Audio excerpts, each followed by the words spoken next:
Teo afaka va ianao? Teo afaka va ianao?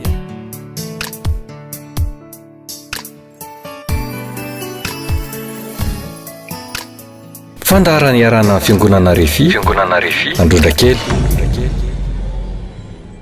Misaotra an'Andriamanitra isika no ty andro androany ity. Andro ahafahantsika manaraka ny fandarana teo afaka va ianao. Raisy hoe tsy kisendrasendra na fifandrifinjavatra fotsiny ny nandrenesanao an'izao fandarana izao, fa raisy hoe tena fahasoavana ho anao ary fitiavan'Andriamanitra anao ihany koa lay izy, mba ahafahan'Andriamanitra mitondra fanafahana sy famonjena ary fanasitranana ho anao androany. Amaky baiboly isika de ovakitsika am'izany ny voalaza ato amin'ny Jaona 9:5-9. Rehefa hita dia toy izao ny voasoratra amin'ny anaran'i Jesosy: koa raha ny zanaka no afaka anareo de ho afaka tokoa ianareo. Averiko vakina le teny, koa raha ny zanaka no afaka anareo dia ho afaka tokoa ianareo. Mazava ny voasoratra fa mpanafaka Jesosy. Izy tenany mihitsy no nilaza fa mpanafaka Jesosy. Zany hoe na inona famatorana na fanagejana mahazo ny olona, na manahoana sy ahoana ny fisehony na ny heriny, de zao ihany ain Jesosy ny manafaka ny olona zay voafatotra sy voageja. Ain Jesosy ny manafaka ny olona raha ohatra ka sendra n'izany tokoa izy. Ohatra, araky ny voalaza ao amin'ny boky Marka 5, dia nisy ray mpianakaviana iray nanantona Jesosy sady nitaraina mafy, nitaraina fatratra tamin'i Jesosy. Araky ny tenyty ray mpianakaviana ity dia azo mpanamona sy marenina ny zanany lahy. Zany hoe nisy fanahy ratsy namatotra sy nanageja ny zanany lahy tamin'izany fotoana zany. Nisy fanahy ratsy ho iaho. Toy izao ny fisehony: lasa mona sy marenina, zany hoe tsy mare ary tsy mahay miteny lay zazalahy noho ny fanahy ratsy zay tao aminy. Fa ankoatr'izany, ataon'ilay fanahy ratsy minjitsinjitra sy mandovory foana ity zazalahy ity, sady ataony valaka be mihitsy. Marka 5:7 sy 9:20 no milaza izany. Toy izao ny voasoratra vakina amin'ny anaran'i Jesosy: ary ny anankiray tamin'ny vahoaka namaloka nanao hoe, mpampianatro, netiko aty aminao ny zanako lahy zay azo mpanamona, ary na aiza n'aiza no azohony azy dia ampinjinjiriny izy, sady mandovory de mikotry nify, sady valaka dia valaka. Ary niteny tamin'ny mpianatra aho mba maoka izany fa tsy hainy. Fa ankoatr'izay ihany koa, misy fotoana lay zazalahy io azeran'ilay fanahy ratsy any anaty afo na any anaty rano mba ho vonony, fa tsy mbola maty ny alofo. Azo lasaina fa tena nijaly mafy mihitsy ity zazalahy ity. Zany no antony nahatonga an'ity ray mpianakaviana iray ity nitaraina mafy, nitaraina fatratra tamin'i Jesosy. Nitaraina mafy sy nitaraina fatratra izy satria fantany fa Jesosy rery ihany no mahafaka an'ity zanany lahy ity zay voafatotra sy voagejany fanahy ratsy. Toy izao fomba fiteniny tamin'izany, vakitsika amin'ny Marka 5:22 enao tsara ke voasoratra hoe, ary nazera matetika atao anaty afo sy tao anaty rano izy aminony azy, fa raha mba misy ainao de mamindra fo aminay ka vonjeo zahay. Averiko vakiny: ary nazera matetika atao anaty afo sy tao anaty rano izy aminony azy, zay ny tenin'ilay ray mpianakaviana, fa raha mba misy ainao de mamindrafo aminay ka vonjeo izahay. Zany hoe tena nitaraina mafy mihitsy iteram-pianakaviany teo hoe raha mba misy ainao atao re tompoko dia afao izy sy trano izy vonjeo zahay, fa tsy izy ihany no mijaly fa ny tenanay ray aman-dreny ihany ko de miaraka mijaly aminy no io fanay ratsy zay mamatotra sy manakiatsy azy io. De vokatra ny fitarainany zany dia nahazo famindram-po lay raim-pianakaviana sy lay zazalahy ka no afany Jesosy sy nosotrany Jesosy izy tam'izay fotoana zay. Engany ka azo ny famindram-pon'Andriamanitra ihany koa ianareo zay mahita sy mandray ahy am'izao fotoana izao.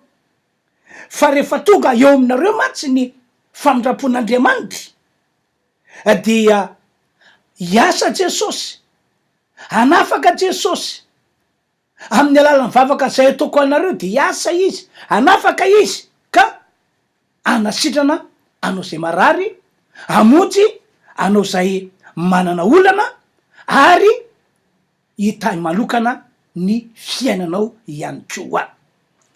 Averiko vakina ilay teny nataony Jesosy ao amin'ny jaona 9:30 hoy izy: koa raha ny zanaka no afaka anareo de ho afaka tokoa ianareo. Koa raha ny zanaka no afaka anareo de ho afaka tokoa ianareo.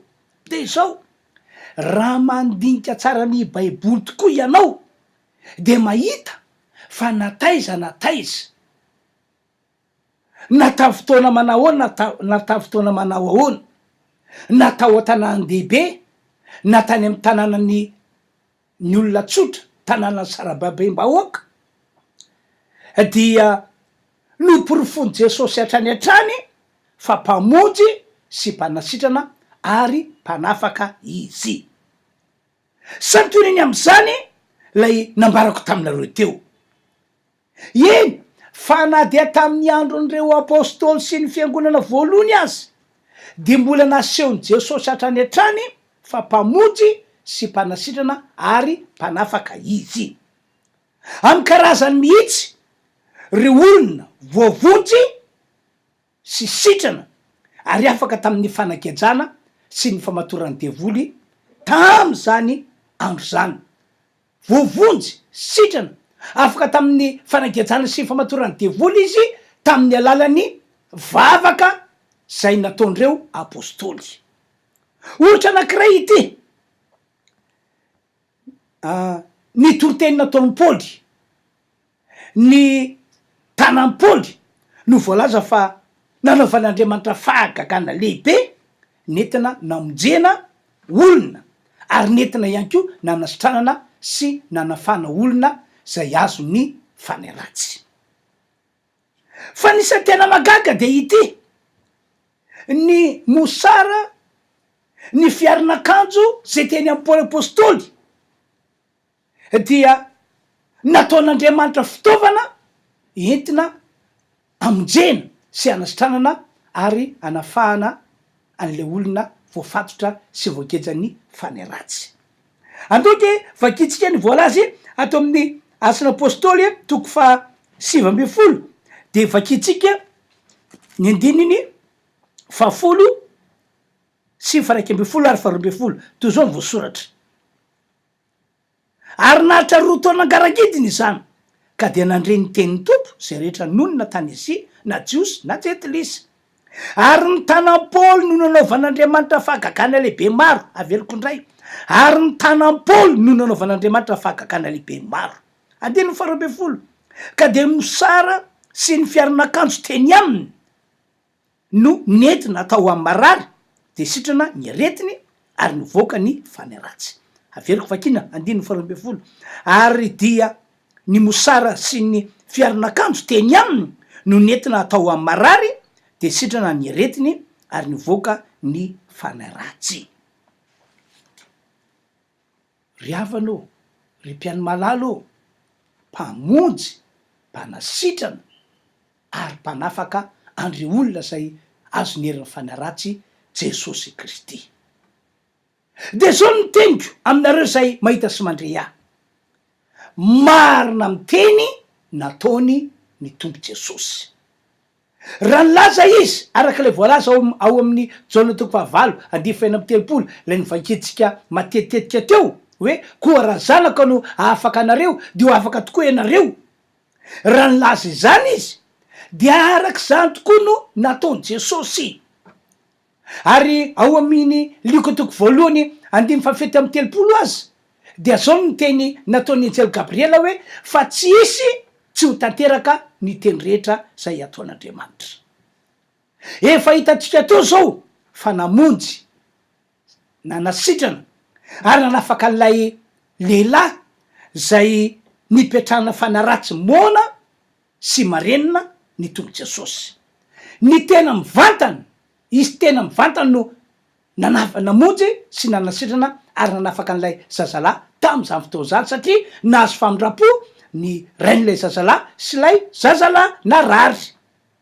Hitantsika teo ihany koa zao fa tamin'ny alalan'ny Paoly apôstôly no nanaovan'Andriamanitra fahagagana lehibe ka novonjeny, nositraniny ary no afahany tamin'ny alalan'ny Paoly apôstôly ny olona tam'izany fotoana zany.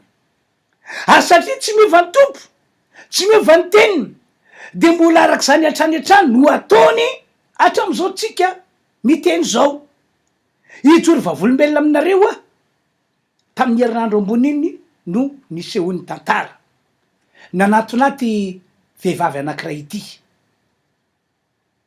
Nanatona izy mba hijoro vavolombelona ny amin'ny fanasana lehibe sy magaga zay nataon'Andriamanitra taminy. Ny fahafantarako azy aloha de nahazo famindram-po izy satria teo amin'ny 2 volana teo eo zay dia nanatonaty vehivavy ity tonga tao amin'ny boroko de nitantarany problema nahazo azy izy. Tena nitomany mafy, tena tomany mafy, tena tomany be mihitsy izy tam'izany raha nitantarany problema nahazo azy satria efa ela izy no narary to amin'ny lalan-jaza de notsaboana tatsy, notsaboana teroa fa tsy nety sitrana mihitsy fa eniny hoe miamarary foana izy. Tena eniny hoe manaintaina ny tenany, misy zavatra hafahafa mivoaka avy eo amin'ny tranonjanany. De farany nanatona raha tsy diso teo nanatona hôpitaly anankiray izy a de tam'izany izy no natao daholo ny fizahana, fitiliana, eko. De rehefa nivoaka ny valin'ireo zavatra eo dia cancer en col no nahazo azy. Ary ny fandrenesan'ny sofiny hoe cancer en col no nahazo azy no antony natonga azy nitomany be, nitomany mafy raha niona tamiko tao ampirao. Satria aminy zany olona azo ny aretina cancer zany de fa tsy antenaina haritra ho lava velona fa ho faty alohabe. Etsy andaniny ihany koa ny fanentainana dia namely mafy azy. Teo alohan'izany dia nampahery azy aho, nampafantatra azy ny amin'ny Jesosy aho hoe Jesosy dia mpamonjy, Jesosy dia mpanasitrana, Jesosy dia mpanafaka. Hainy Jesosy atao hoy aho ny manafaka an'io aretina mahazo anao io. De nitomoko izy mba ino an Jesosy, ino ny anaran Jesosy ary andray an Jesosy. Fa ambonin'izany ihany koa nitomoko izy mba hanao vavaka amin'Andriamanitra, vavaka famelan-keloka, mba ahazo famindram-po amin'Andriamanitra izy. Fa rehefa mamindra fo aminao Andriamanitra hoy aho de zao vavaka ataoko aminao zao dia amonjen'Andriamanitra anao, anasitranan'Andriamanitra anao ary anafan'Andriamanitra anao. De tena niny mihitsy izy satria tsy voandray mandeha na indroa izy no efa nahita olona nijoro vavolombelona tamin'ny alalany taorinany vavaka zay nataoko ho andren'oloreny. De zay ny naresy lahatra azy ka nitomany izy nitarana tamiko fa tsapany hoe mafy be ny nanjo azy. De nivavaka ho azy aho de nitomboka izy hamonjy fotoam-pivavahana tao Androndrakely foana. De noloteneniko mihitsy izy aho zao hoe raha ohatra ka hitanao hoe tokotany-piangonana ny Alahady na ny fotoam-pivavahana davanandro de manatona foany ianao na de ametrako tanana ao anatin'ny segondra fotsiny ihany azy. De niona tamiko matetika izy na ametrako tanana, ndraindray izy tonga amborako de ametrako tanana. De zay nambarako zay hoe tamin'ny herinandro ambony io nanatona izy nijoro vavolombelona hoe sitrana tanteraka kapasitera ozy izy, tena sitrana mijanona fanantanana, tsy zavatra ratsy nandeha intsony voaka avy any anaty tenany ihany, ary tena sitrana tanteraka ozy, tena sitrana faly be mihitsy apasitera, faly be mihitsy apasitera, faly be mihitsy apasitera. Ry afanô, mpamonjy, mpanasitrana, mpanafaka andre olona zay voafatotra sy voageja Jesosy Kristy. Mbola veriko vakiny indray le teny nataony Jesosy. Hoy izy am'izao natoko fa valady efena amby telopolo, misy dika mantsy mahatonga mamerimberana le teny. Hoy izy, koa raha ny zanaka no ahafaka anareo dia ho afaka tokoa ianareo. Averiko ihany le teny Jesosy, koa raha ny zanaka no ahafaka anareo dia ho afaka tokoa ianareo. Mpanafaka Jesosy tompoko, ary marina amin'ny teny zay nataony Jesosy Kristy. Ka hoy aho hoe inava reo zavatra tsapanao fa mamatotra sy managejanao, manao ahoana ny fisehony, aretina sy olana tatahaky ny ahoana no misy eo aminao, te ho afaka am'izany ve ianao. De hoy aho hoe minosy maneke ianao fa Jesosy no mpamonjy, mpanasitrana ary mpanafaka ary mpamaolana ihany koa. Minosy maneke ianao fa marina amin'ny teny efa nataony Jesosy Kristy, ary marina avokoa zay voalaza amin'ny baiboly mikasika ny aminy. Noho izany raha mino sy manaiky ianao fa zany tokoa Jesosy Kristy, ary manaiky ny anome toerana any Jesosy ao anatinao ianao, fa izany mantsy no tadiavina araka ny voalazany Jesosy hoe indro mitsangana am-baravarana ka mandondona, raha misy meny feko ka mamoa varavarana ary mampandrosoa de ankao aminy aho hiara sakafo aminy, za ao aminy izy ato amiko.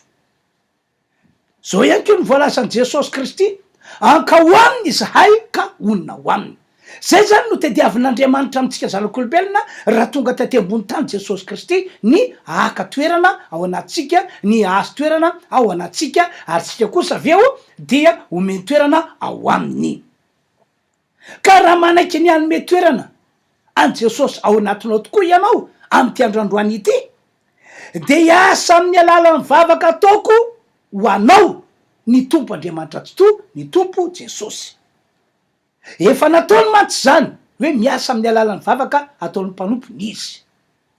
Efa nataony zany tamin'ny alalan'ny Paoly apôstôly. Efa nataony ihany koa zany tamin'ny alalako raha nanao vavaka fanasitranana sy vavaka fanafana olonao. Arak'ilay nambarako teo hoe vehivavy azo ny aretina cancer en col, kanefa rehefa nataony vavaka ho azy dia namonjy, nanasitrana ary nanafaka azy Jesosy. Ka tiako ambara zany de zao tompoko, mbola afaka niasa, amonjy, anasitrana, anafaka olona ary anafaka andreo olana misy eo aminao Jesosy. Vonona aneo azany fahasoavana lehibe zany izy androany amin'ny alalan'izao afatra etiko zao, sy amin'ny alalan'izao sy amin'ny alalan'ny vavaka zay ataoko ho anareo rehefa aveo. Fa ny fipetra fotsiny de zao, efa nambarako tery aloha, ianao mino sy manaiky fa izany tokoa Jesosy. Ianao manome toerana any Jesosy ho ao anatinao ao. Ary tsy hoe androany manoloana zao fampiretana mahazo anao zao ihany akory ianao no anome toerana Jesosy, fa tiany ianao androany rapitso ary mandritry ny andrim-piainanao rehetra dia omenao toerana ao anatinao foana Jesosy Kristy. Zao mantsy le teko tery aloha, zay mihitsy no efa tadiavin'Andriamanitra eo amitsika zanak'olombelona, izy nampandrosoantsika, izy no mentsika toerana ao anaty tsika ao. Farany everiko fa tsara ary masoanao izy ity, mila manatrika fotoam-pivavahana ombany herin'Andriamanitra ianao, mila manatrika fotoam-pivavahana ombany herin'Andriamanitra ianao. Ho anareo zay ataoko hoe eto Antananarivo na manodidina dia raisy hoe manana tombontsoa manokana ianao, satria raha tena mangetahita an'Andriamanitra ianao, tena hoe milan'Andriamanitra miasa anao, de ataoko fa afaka tsara mihitsy anao ny anamboatra programanao ny amonjy fotoam-pivavahana ombany herin'Andriamanitra.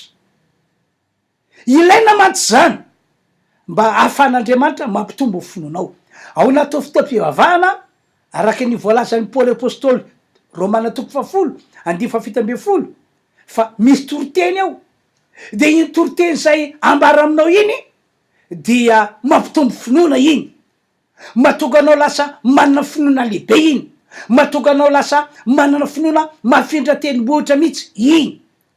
Ary zay finoana anananao zay dia misarika an'Andriamanitra hitondra famonjena, hitondra fanasitranana, hitondra fanafahana. Zay no antony mahatonga mampahery hoe tongava mihitsy tompoko mamonjy fotoam-pivavahana ombany herin'Andriamanitra fa ampitombo ny finoanao izany. Tena ilainao ihany koa zany mba atonga ny fananao ho vovonjy. Mila famonjena mantsy ny fanantsika olombelona, ary raha ny programan'Andriamanitra no jerena de nanomana atsika ho any aminy any am'izay misy an'i Jesosy any an-danitra mantsy io Andriamanitra tsy toy io. Mandritra fahavelomantsika teo ambony tany, tia no vonjena ianao, tia no sitranina, tia no afahana, tia ny hoesorina aminao ny olana misy eo amin'ny fiainanao. Fa ratrizay ihany koa ka mandao ty tany ety de tia ny hiaraka aminy mandrakizay any an-danitra ianao.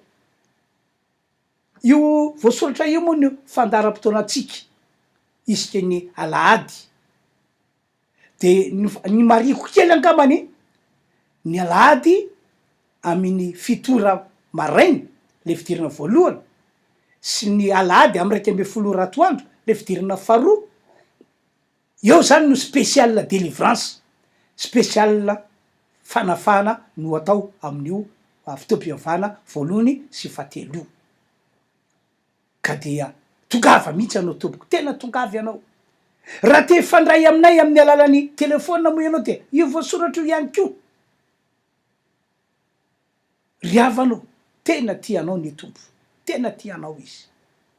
Averiko ndray le teniko tery aloha, tsika sendrasendra na fifanjavatra fotsiny tompoko ny nandrenesanao an'izao fandarana izao, fa tena fotoana an'Andriamanitra natokan'Andriamanitra amonjenanao, anasitranananao, anafahananao.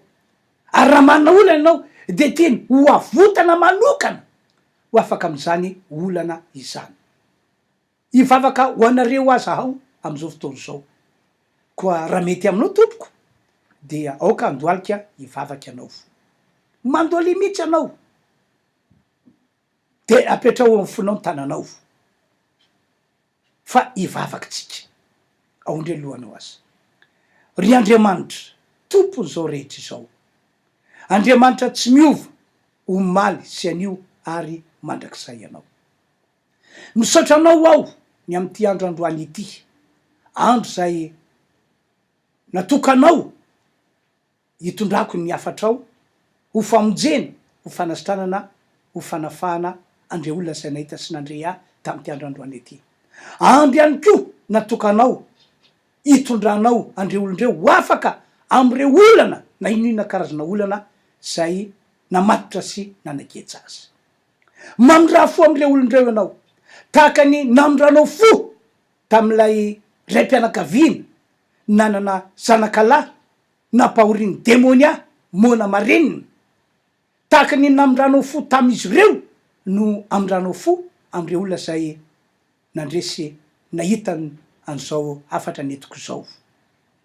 Tahaka ny namindranao fo an'le vehivavy zay nararany cancer-col ka nanaovako vavaka manokana de sitrana de atako zany any keo Andriamanitro no amindranao fo andre olona zay mangetaheta fanafahana am'ty androandroany ity. Koa na inona herina fanaratsy na herina ozina na inona olana mahazo andre olona ireo am'izao fotoana zao, vonjeo izy Andriamanitro, afao izy Andriamanitro, sitrano izy Andriamanitro, ary taio manokana izy, ary amin'ny anaran'i Jesosy Kristy mandidy ny fanaratsy rehetra ao na inona herina, mandidy ny ozina ihany ko ao na manaona sy manaona fisehoany, miala amin'ny anaran'i Jesosy Kristy, miala am'ireo olona zay efa mandoalika am'izao fotoana zao, zay efa mangetaheta fanafahana am'ty androandroany ity, ary reo olana nisy teo aminy na manahoana sy manaona ny fisehoany ny herina, amin'ny anaran'i Jesosy afako ny tsiraiavy zay manana olana, ny aretina sy tranoko amin'ny anaran'i Jesosy, esoriko amin'ny anaran'i Jesosy, vonjena tanteraka ny reo olona ireo. Misaotra Andriamanitro, misaotra omenanao ny dera sy ny aja ary ny voninahitra mandrakizay, misaotra tompo, halleloia, amen. Zay moa zany no afatra ataoko hoe netiko anareo tam'ty androandroany ity, fa ity misy zavatra anankiray mbola tiako ambara ary tiako amafisina amitsika rehetra. Afaka miona aminay ianareo, afaka miona amiko mivantana, kanefa ihany koa akoatra ny tenako de misy mpanompon'Andriamanitra maromaro izahay mpiara-miasa afaka mandray anareo. Isaorako an'Andriamanitra manokana akoatra ny tenako de maro am'ireo mpanompon'Andriamanitra mpiara-miasa no tena manana fahasoavana tokoa, mitondra famonjena, fanasitranana, fanafahana ho andre olona zay miresaka aminy izy. Tena isaorako an'Andriamanitra hoe miasa amin'ny alalan'ny mpanompon'Andriamanitra ato am'izao fiangonana RHEFI Androndrakely zao ny tompo Andriamanitra tsy tovo. Za manokana moa de tena resy lahatra mandray ny fidirana vavolombelona ataondreo mpiara-miasa ny tantara amiko hoe nisy fisehoan-javatra tako zao pastera, nisy zavatra nitranga tako zao, de napahira le olona zay, nivavako an'le olona zay, dia niseho ny famonjena, niseho ny fanasitranana, niseho ny fanafahana mahagaga. Tena resy lahatra mihitsy mieritreritra zany hoe misaotra tompo, tsy hoe ny tenako ihany no azonao ampiasaina hitondra famonjena sy fanasitranana ary fanafahana ho an'ny olona, fa reo mpiara-miasa rehetra ihany koa. Zay no antony mahatonga amin'ny teny hoe afaka miona aminay ianareo, fa vonina izahay handray anareo, vonina izahay hivavaka ho anareo, afaka manao vavaka ho anareo amin'ny alalan'ny telefona ihany koa zahay, indrindra moa fa ianareo zay matsapa hoe lavitra, tena lavitra, de tsy afaka mifanantona, de afaka miantso any telefona ianareo, fa vonina tompoko ny vavako anareo amin'ny alalan'ny telefona. Tsy olona ray na roa na telo na efatra dimy amanenina fotsiny no efa natsapa famonjena, fanasitranana, fanafahana, natsapa zava-mahagaga nataon'Andriamanitra ho azy rehefa nivavaka ho azy tamin'ny alalan'ny telefona, fa olona be dehibe mihitsy, olona tena be dehibe, ka inoko fa tian'Andriamanitra ampidirina ao anatin'ny lisitrireo olona mendrika novonjena tokoa ianao am'ty androany ity. Ka zay zany tompoko no afatra nentina ho anareo tam'ty androandroany ity, ka dia mirary soa ho antsika tsirairay avy isam-batan'olona ny tenako ary manao ny mandram-piona veloma tompoko amin'ny herin'ny ray. Teo afaka va ianao?